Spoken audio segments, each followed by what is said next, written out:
Apa niat mencuci kendaraan? Mencuci kendaraan itu ibadah. Bisa jadi ibadah kalau disertai dengan niat. Ngapain cuci kendaraan? Biar keren. Kalau bersih itu keren. Kalau keren tak dapat pahala. Nah, terus bagaimana kita buang waktu kita 2 jam ya untuk cuci kendaraan? 2 jam kan?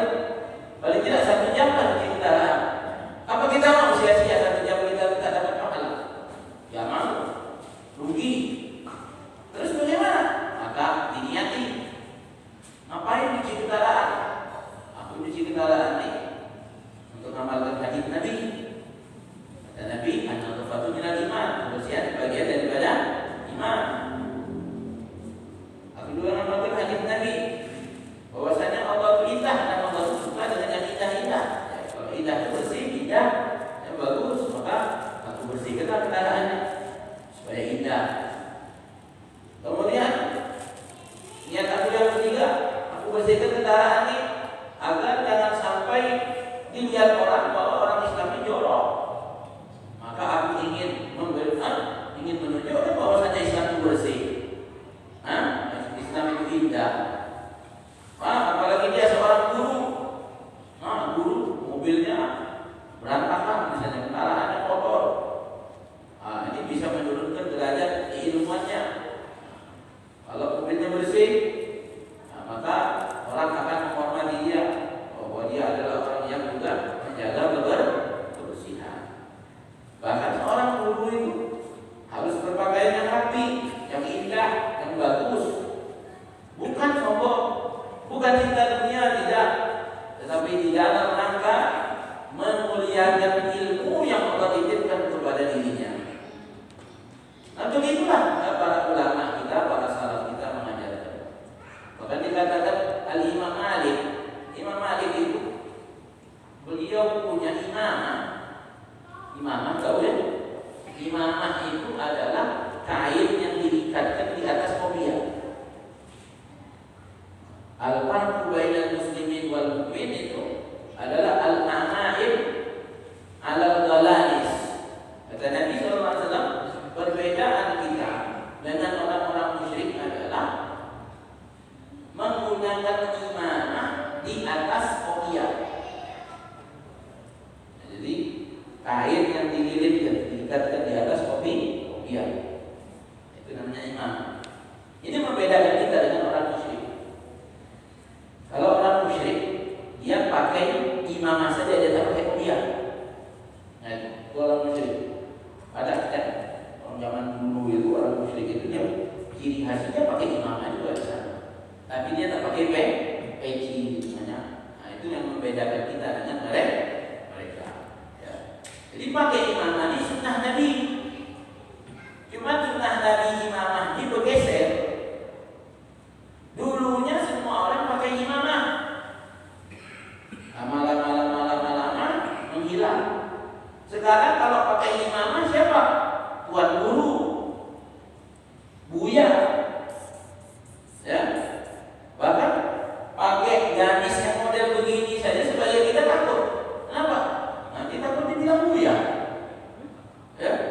Ditanya, tak bisa jawab. Malu. Maka tak ada yang pakai gamis, tak ada yang pakai imamah. Nah, ini imamah ini adalah sunnah Nabi. Amal kan? Mesti pakai ijazah tak ada? Tak ada ijazah. Pakai sunnah Nabi itu amalkan saja. Sama seperti kita pakai siwak nih, ya. Amalin siwaknya nih. Tak perlu pakai ijazah siwaknya. Ini sunnah Nabi. Cuma berat siwak ini kita punya puluhan mungkin pernah beli. Asal diletak di sini, besok hilang. Diletak di kantong, lusa tak ada lagi. Sampai kita ikat pakai tali, hilang juga. Nah, ini syaitan tak suka masalahnya. Nah, syaitan tak suka sama siwak ini. Di siwak ini sunnah Nabi paling berat. Kalau jenggot tak pernah kita ketinggalan di rumah kan? Ya, betul tak? Ada yang ketinggalan jenggot di rumah? Ada. Imamah juga sama. Ya, kadang lupa mau pakai.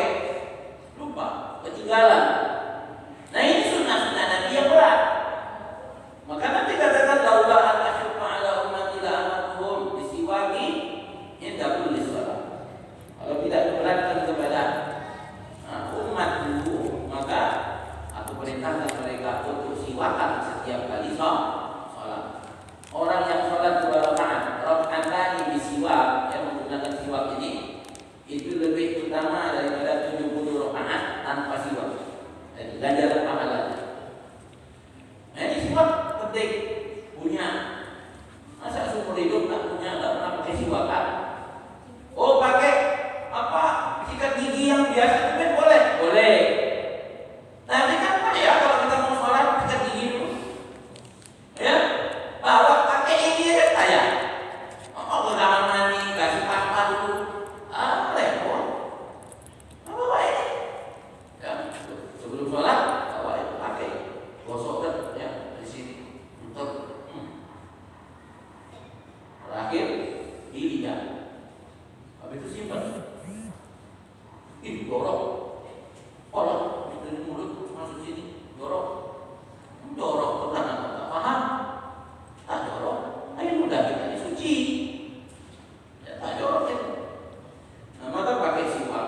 Bahkan ulama menentukan siwak ini jangan lebih dari 1 jengkal panjangnya, jangan lebih dari 1 jengkal. Dalam hadis ya, Nabi SAW mengatakan kalau siwak ini lebih dari 1 jengkal, maka syaitan bergelantungan di ujungnya. Nah, jadi tak boleh lebih dari 1 jengkal, ini kurang. Dan tidak boleh kurang dari 4 jari. Nah, ini lebih. Ya, lebih. Kemudian ujungnya ini disobek kulitnya, kemudian digigit-gigit. Nanti dia jadi macam bulu sikatnya. Ujungnya ini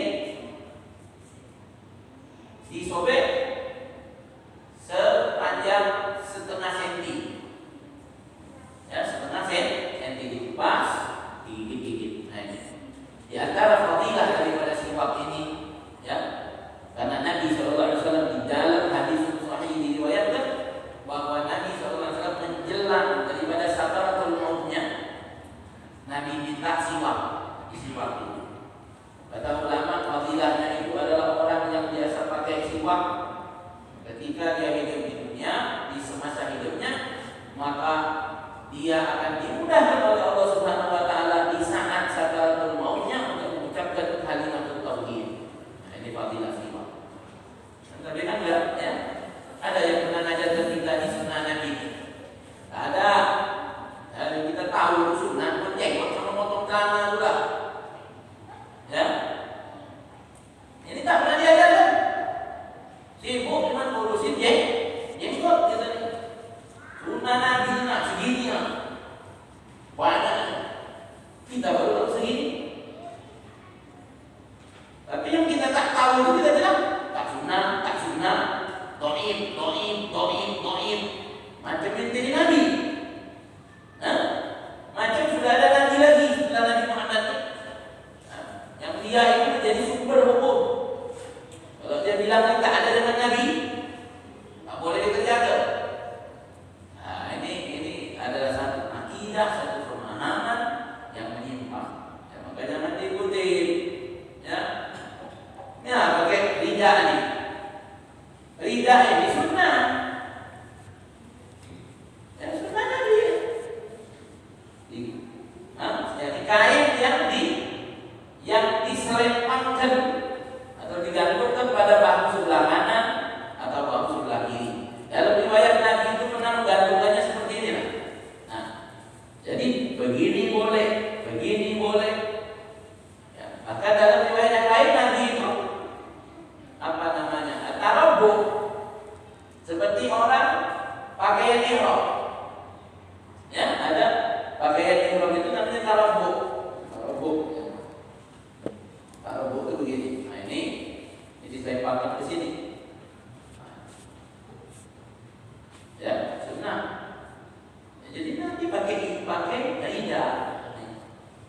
Nah, lidah ini sunnah Nabi. Jadi jangan ada orang bilang pakai serbet. Apa tuh? Macam baik itu serbet dia menggantung katanya. Apalagi itu kotak-kotak macam serbet. Kotak-kotak. Dia bilang serbet gitu. Oh Allah.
pelihara jenggot, ya Bapak jamin.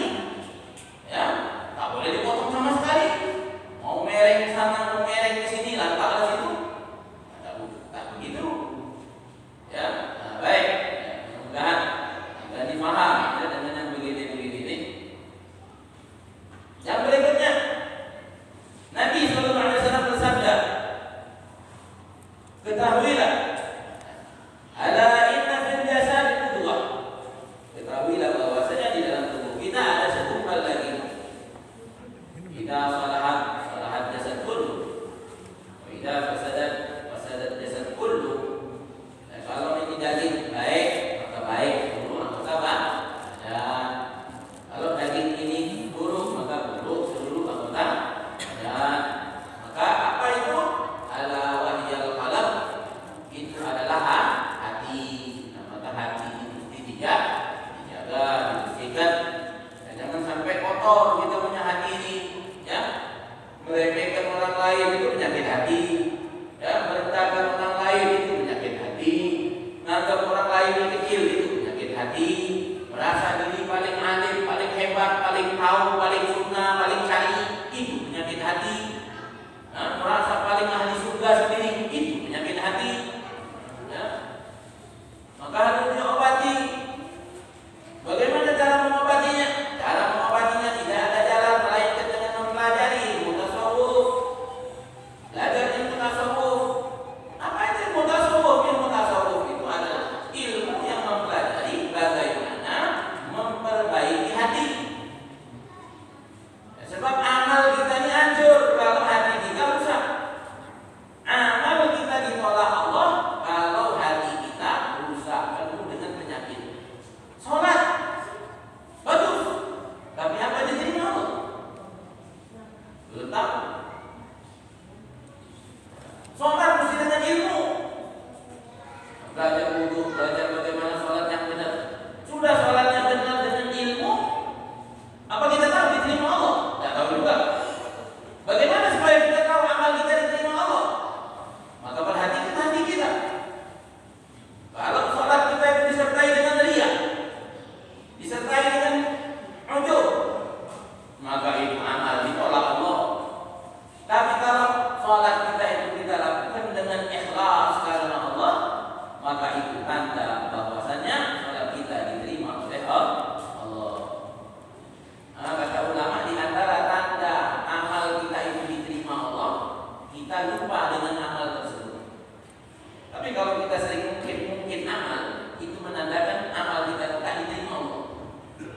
Ya, sholat tahajud bagus, tapi cerita sama tetangga, sama kawan di grup WhatsApp itu sengaja, ya, sengaja WhatsApp itu jam 3 malam sengaja.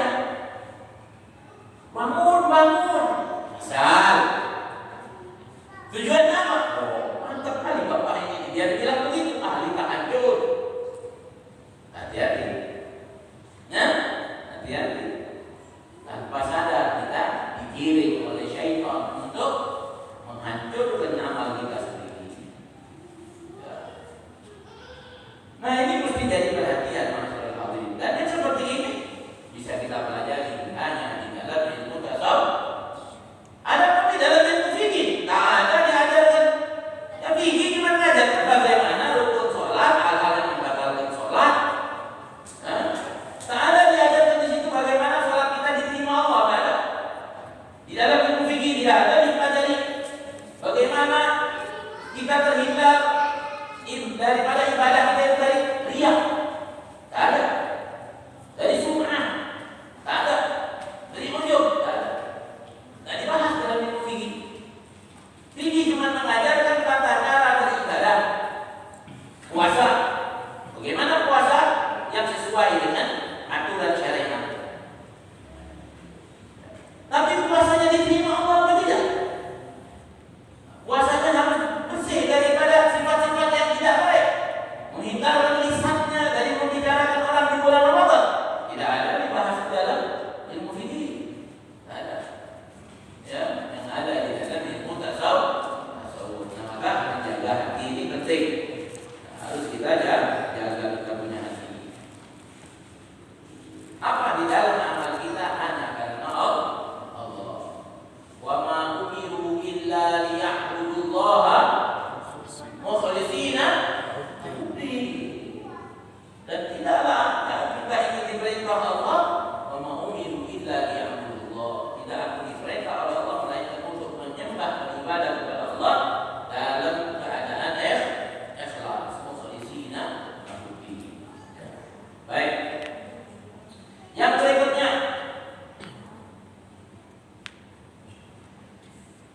Dikatakan bahwasannya hati itu menjadi baik dengan ilmu, sebagaimana bumi menjadi baik dengan adanya tumbuh-tumbuhan. Ya, hati itu menjadi baik dengan ilmu, sebagaimana bumi ini menjadi baik dengan adanya tumbuh-tumbuhan. Ya, hati kalau dipenuhi dengan ilmu maka hati tersebut baik.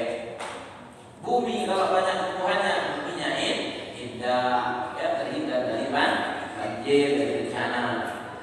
Kemudian taklah pelajar bersikap merendah hati terhadap gurunya, jangan sombong dengan guru, ya, jangan sombong.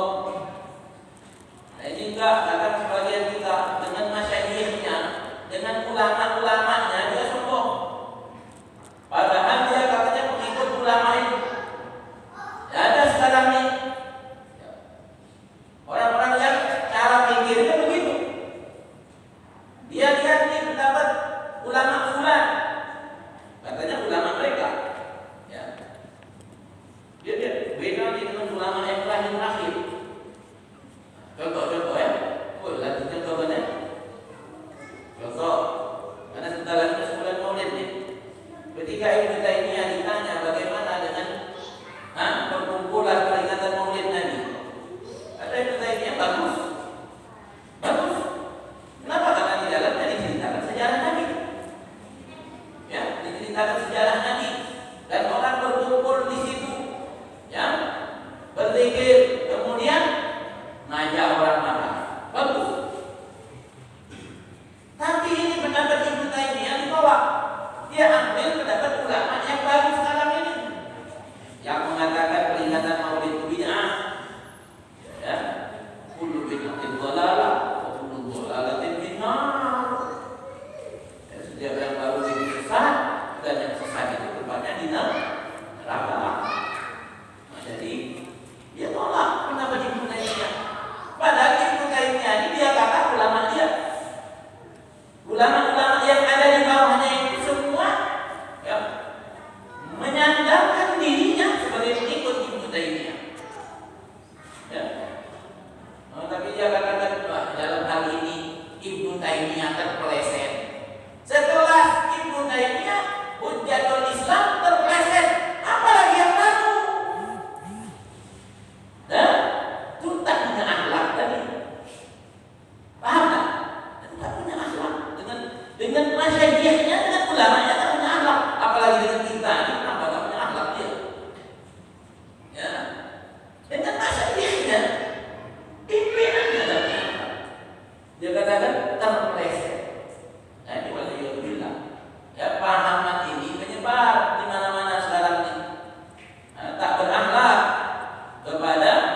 tak ngumpul tak hidup. Kereta api tangga, kereta api jalan kalau ada asapnya. Nah, kita kan kereta api. Ya. Nah, di sana waktu kawan kita nyampe kan, bapak-bapak jangan merokok di masjid. Pola kau ini, anak balik sore ngomong jangan merokok nih. Nah, waktu kemarin anak sana, yang disampaikan juga, alhamdulillah. Dan memang tadi kadang tuh pakaiannya mengaruh. Ya, sebab keimanan orang akhir zaman ini dari mata. Ya, keimanan orang akhir zaman ini dari mata. Dia lihat, pakai mama, pakai jubah, pakai ini menggota, ini mantap nih. Nah, kalau ngomong diterima, maka pakailah. Kalau memang itu dapat menyebabkan kita memberikan petunjuk pada orang, gunakan pakaian itu. Ya, ada yang orang, ya waktu kita itu berhenti dia merokok. Kalau mau merokok tak boleh, pak, keluar dulu, merokok dulu nanti masuk lagi. Kan begitu ya, kan asik begitu. Pak merokok ini makruh.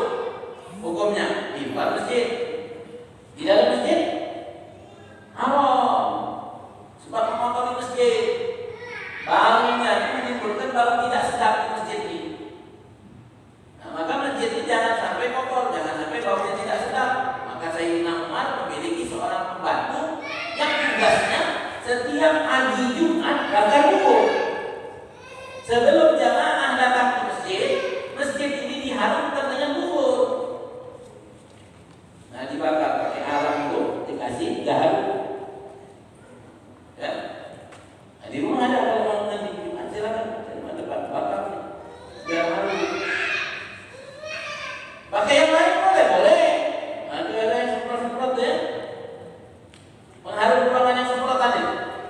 Nah, tapi itu pengharum ruangan bid'ah. Gak ada yang Nabi. Ya bid'ah itu. Sesat aja pakai itu. Zaman Nabi tak ada baterai. Gak ada baterai. Ada baterai zaman Nabi. Nah, makanya nyemprot itu bid'ah. Tapi kita tak pernah mengatakan ini bid'ah masuk neraka. Ada pesan itu. Tapi kita ada zaman Nabi tak ada. Mengharumkan ruangan ini ibadah enggak? Ibadah. Ya. Sebab Nabi suka dengan yang harum-harum, maka kita suka dengan yang harum. Ikut Nabi. Apapun ikut Nabi ibadah, berarti kan begitu. Tadi semua ikut Nabi. Nabi suka yang harum, kita harum-harum juga. Nah, pakai tadi bubur itu. Pagi-pagi sebelum jamaah datang jam 9, jam 10 dibakar keliling. Dibakar, biar asapnya itu dikeliling di masjid.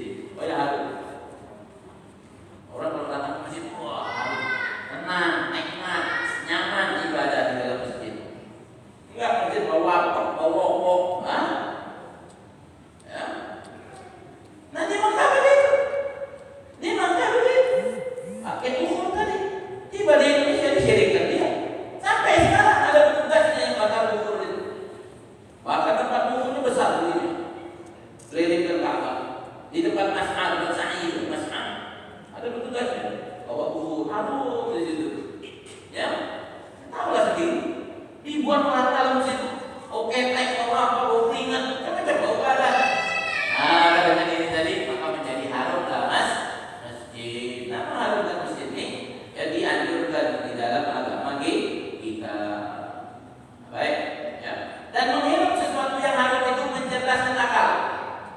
Maka seorang pelajar, seorang guru, ya harus wangi,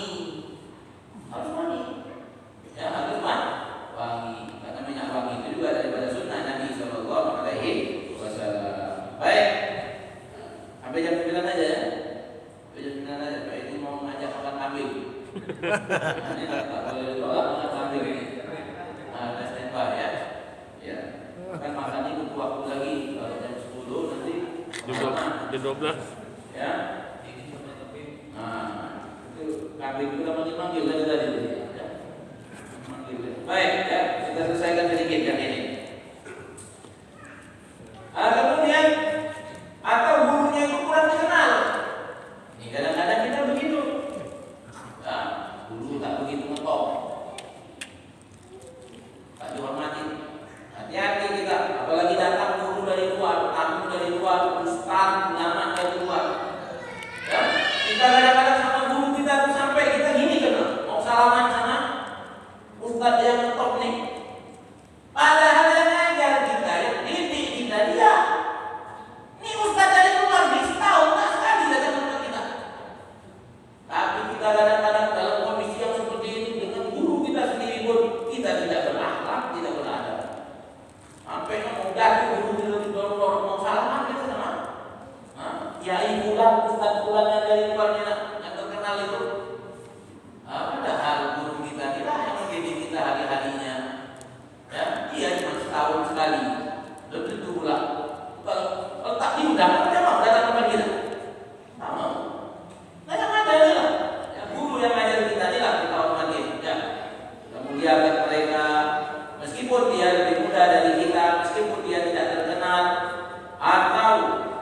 Nah, di Sungai Pani.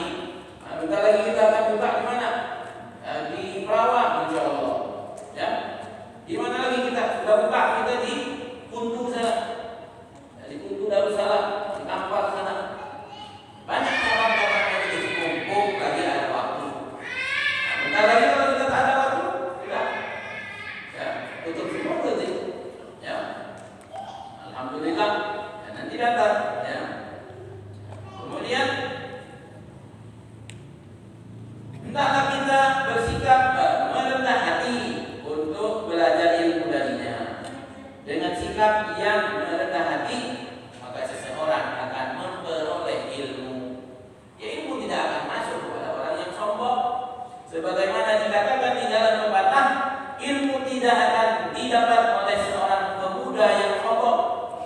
Sebagaimana air itu tidak mengalir dari tempat yang rendah ke tempat yang tinggi. Air itu mengalir dari tempat tinggi ke tempat yang rendah. Nah, maka merendahlah, ya, merendah kepada guru kita.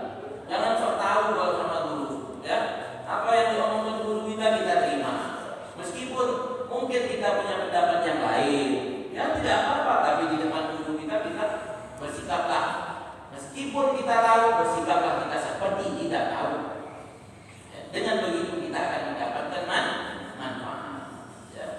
Kemudian yang terakhir, hendaknya seorang pelajar itu patuh kepada gurunya dan membicarakan, berkonsultasi dengan guru tersebut di dalam urusannya. Kemudian dia terima perkataan gurunya, seperti orang yang sakit dikasih obat. Nah, itu dia terima omongan guru kita. Seperti orang sakit dikasih obat. Pernah orang sakit dikasih obat menolaknya. Apa? Ini obat apa dulu? Ada orang sakit makan aja, yang penting obat. Ya, begitu. Seperti orang yang sakit, ya, yang berakal. Kalau sakit tak berakal, ya, beda. Orang sakit yang berakal, dia akan menerima nasihat-nasihat dokter. Dia terima dokter ngomong begini, dia ikutin. Wah, jangan makan ini, jangan begini, olahraga dia ikutin. Nah, itulah perumpamaan guru seperti dokter. Dan mempunyai yang demikian itulah yang lebih utama, Wallahu a'lam bishawab. Insyaallah kita lanjutkan pada pertemuan yang akan datang. Pekan depan di Masjid Nurul Hijrah. Nurul Hijrah Jalan Pepaya.